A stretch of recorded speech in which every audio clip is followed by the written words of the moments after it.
राम राम दोस्तों। कैसे हैं आप सभी। देखिए दोस्तों, काफ़ी कुछ समय पहले हरियाणा क्लर्क की भर्ती हुई थी। उसके बाद में लगातार हरियाणा क्लर्क के पेपर होने और रिजल्ट आने के बाद में उसमें काफ़ी युवाओं को वेटिंग में रखा गया था। उस वेटिंग के चलते कुछ युवा अब भी परेशान हैं, क्योंकि वहाँ पर युवा वेटिंग की संख्या कम नहीं है, लगभग 1000-1200 प्लस बताई जा रही है। तो दोस्तों, उसके रिगार्डिंग काफ़ी समय से कोई अपडेट नहीं मिल रही थी। ठीक है दोस्तों, और आज एक बार फिर से उसका मुद्दा किसी यूट्यूबर ने या किसी भाई ने वहाँ पर उठाया है जाके, और उसकी चेयरमैन साहब ने जवाब भी दिया है कि इसमें आगामी रणनीति उनकी क्या है। तो देखिए, जान लेते हैं इसमें पूरी खबर क्या है और क्या उन्होंने इसके समय बताया है। और जैसे कि आप जानते हैं, इलम के लिए फ़िलहाल जो भी एचएससी प्रोसेस चल रही है उसके बारे में बात कर लेते हैं एक बार फिर से हम। क्योंकि दोस्तों, अहम बात ये होती है, किसी के पास कोई वीडियो पहुंच जाती है, किसी के पास कोई वीडियो पहुंच जाती है, और हमारा मकसद ये रहता है कि छोटे छोटे टुकड़ों में हर जानकारी को बांटकर आप तक पहुंचाया जाए, ताकि आपको समझ भी आए क्या सिस्टम चल रहा है, एसएससी की क्या प्रोसेस है। वैसे तो आप अखबार पढ़ते हैं, तो अखबार में क्या होता है, अक्सर किसी अखबार में किसी लाइन लिख देते हैं, किसी अखबार में कोई कटिंग आती है, और उन सबको जोड़कर एनालाइज किया जाता है, तो एक खबर सत्य खबर के रूप में जाना जाता है, अगर सभी में वो आती है। अन्यथा कई बार क्या होता है कि कोई अखबार वाला कुछ छाप देता है, लेकिन ऐसा नहीं है दोस्तों। ये फिलहाल की एक एलएम के लिए दस्तावेज जांच में 150 उम्मीदवार नहीं पहुंचे।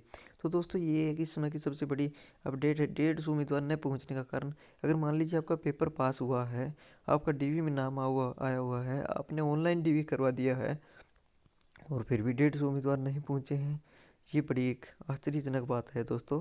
इसके बारे में आपकी क्या राय है, कमेंट बॉक्स में ज़रूर लिखें। और इससे क्या होगा कि 150 बच्चों के एब्सेंट होने से एक मेन कारण यही होगा कि इसमें कुछ भाई, हम जब पंचकुला से डॉक्यूमेंट वेरिफिकेशन करवा के वापस घर आ रहे थे, तो कुछ ऐसे भाई मिले थे जो कि बता रहे थे लिस्ट 60 प्लस जाएगी।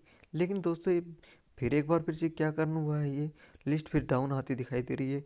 इसका मेन कारण यही है।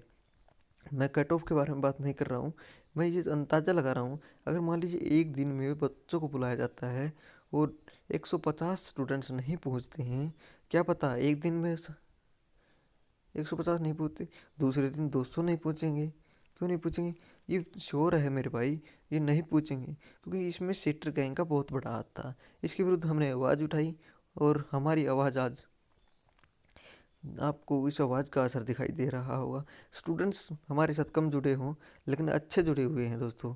मेन कारण ये वीडियो को ज़्यादा से ज़्यादा अच्छे लोगों तक पहुंचाने का काम उन्होंने किया है।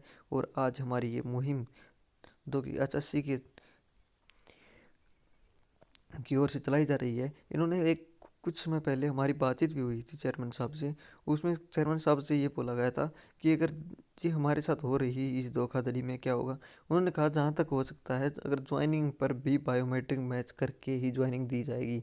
और उसका पर्दाफाश आज फिर से एक बार फिर से हुआ है कि आपने कमांडो विंग का जो हरियाणा कमांडो का रिजल्ट था, उसमें 24 संदिग्ध, यानी 24+8 32 संदिग्ध पाए गए हैं।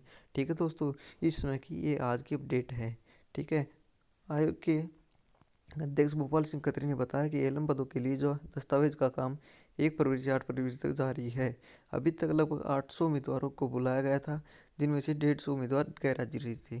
तो दोस्तों, आप अंदाज़ा लगा सकते हैं फिलहाल की क्या सिचुएशन है।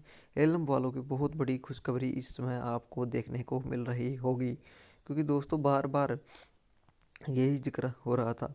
पंचकुला में भी यही हो रहा था कि काफ़ी संख्या में सीटर बैठे हैं। मैं कहता हूँ, अगर ये नहीं जाते हैं तो इनको घर पर से बुलाकर इनकी बायोमेट्रिक अवश्य करवाएं, क्योंकि आगे आने वाले पेपरों में सीईटी के अंदर ये बिल्कुल भी जीरो टॉलरेंस पर भर्तियाँ हों। ठीक है दोस्तों, क्लर्क वेटिंग की बात करते हैं। तो दोस्तों देखिए, क्लर्क वेटिंग की काफ़ी दिनों के बाद में ये भर्ती चर्चा में आई है, और काफ़ी कुछ युवा इसके बारे में बात देख रहे हैं। क्लर्क वेटिंग सूची में समय लगेगा, यानी कि अभी भी चेयरमैन साहब बोल रहे हैं कि समय लगेगा।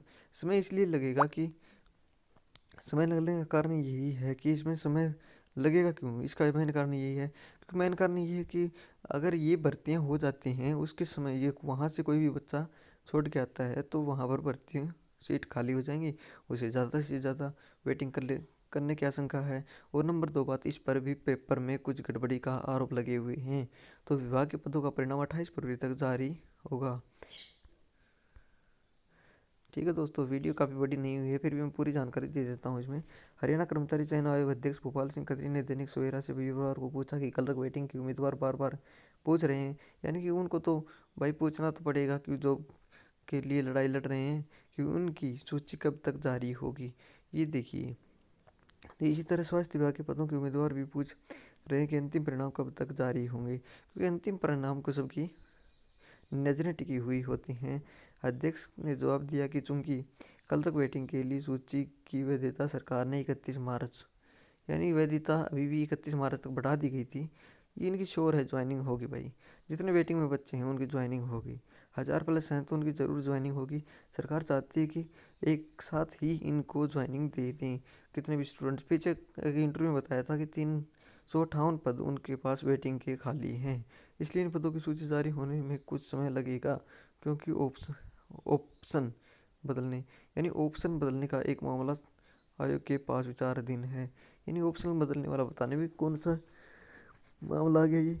और ये सीटर गैंग भी कबूल रहे होंगे कि उन्होंने कलरक में भी कुछ धांधलीबाजी की, इसलिए ये भर्ती अटक सकती है दोस्तों कुछ समय के लिए। अब तो मार्च आने वाला है, क्या फरवरी गई वो मार्च है। उन्होंने कहा कि जहां तक स्वास्थ्य विभाग के पदों का परिणाम जारी होने का सवाल है, उनका परिणाम आगामी 28 फरवरी तक जारी हो जाएगा। यानी इस समय मान लीजिए 28 फरवरी तक एएलएम वालों, हरियाणा पुलिस वालों, वो भी जितनी भर्तियां हैं उनका सभी का रिजल्ट 28 फरवरी तक जारी कर दिया जाएगा। आयोग की तरफ से हो रहा है, यानी हर रोज परिणाम जारी हो रहे हैं। लेकिन ये आपके लिए एक अच्छी खबर है, 28 फरवरी तक सभी के परिणाम घोषित कर दिए जाएंगे, किसी प्रकार की कोई दिक्कत नहीं है। तो मैं कहता हूँ कि अभी भी मौका है दोस्तों, ठीक है, लड़ाई लड़ने का। एलएम साथी अगर इस वीडियो को देख रहे हैं तो सीटर गैंग के साथ साथ एक मुहिम जो कि चल रही है आईटीआई विज पॉलिटेक्निक वालों के लिए, एक छोटा सा आपको आवाज़ उठानी पड़ेगी, और उस आवाज़ के लिए आपका सहयोग चाहिए दोस्तों। अगर आपके सीटर गैंग की आवाज़ पहुंचती है और बायोमेट्रिक होती है, तो क्या पता डिप्लोमा और पॉलिटेक्निक वालों के साथ भी, जो कि आईटीआई लो लेवल की क्वालिफिकेशन वालों के साथ जो धोखाधड़ी हो रहा है, मामला फिलहाल जो कि खिंचा हुआ है, उसमें भी चेयरमैन साहब साफ करें। या तो पॉलिटेक्निक वालों अगर मान लीजिए मिलाना है तो सरियाम बोलते हैं भाई, कोई बात नहीं है, डिप्लोमा वाले भी लगेंगे और आईटीआई वाले भी लगेंगे, तो इसमें एक दूसरे का खिंचाव नहीं रहेगा। इसलिए एक संतुलन बना के जॉब दें, ठीक है दोस्तों। इसके विरुद्ध आप चाहते हैं आईटीआई वाले के लिए लगें या डिप्लोमा पॉलिटेक्निक वाले इसमें लगें, तो आपकी क्या राय है इसके कमेंट बॉक्स में लिखें। अगर आप आईटीआई वालों के फेवर में हैं तो हमारे इस यूट्यूब चैनल को सब्सक्राइब करें और ज़्यादा से ज़्यादा वीडियो को शेयर करें, ठीक है दोस्तों। इससे क्या होगा, शेयर करने से उन लोगों तक ये वीडियो पहुंचेगी जो अब भी गहरी नींद में सोए हुए हैं, ठीक है दोस्तों। इससे आपकी तादाद, आपकी जनसंख्या का पता चलेगा कि आपकी कितनी रुचि है इस भर्ती में। तो दोस्तों, आप किसी भी प्राइवेट कंपनी में जॉब करेंगे तब आपको इस जॉब की अहमियत का पता चलेगा कि गवर्नमेंट जॉब क्या थी और हमने आवाज़ नहीं उठाई, ठीक है दोस्तों। जिंदाबाद आईटीआई, जय हिंद, वंदे मातरम। और कल तक वालों के लिए ये एक अपडेट थी, ठीक है दोस्तों। इसलिए मैं मेरे एलएम ग्रुप में ये वीडियो बना रहा हूँ, क्योंकि जो भी सूचना होती है मैं आप तक अपडेट देता रहूँगा।